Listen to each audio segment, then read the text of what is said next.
আসসালামু আলাইকুম। আশা করি সকলে ভালো আছেন। আলহামদুলিল্লাহ, আমিও আপনাদের দয়ায় ভালো আছি। আজকে একটা বিষয় নিয়ে কথা বলবো, সেটা হচ্ছে বাংলাদেশ ক্রিকেট বোর্ডের সাকিব আল হাসানকে নিয়ে।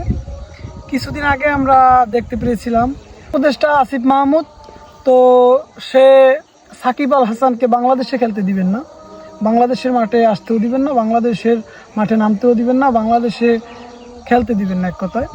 তো আমি তাকে নিয়ে একটা কথা বলতে চাই।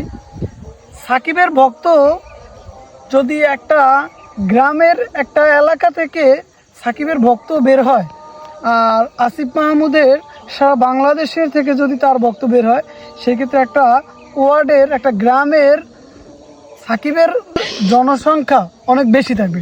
এখন কথাটা হচ্ছে, এই আসিফ মাহমুদ বাংলাদেশের কি সামান্য একজন স্টুডেন্ট, আর সাকিব আল হাসান হচ্ছে সারা বাংলাদেশের একটা নামকরা, সারা বাংলাদেশ বললেই ভুল হবে, সারা বিশ্বেই তাকে চিনে সাকিব আল হাসান।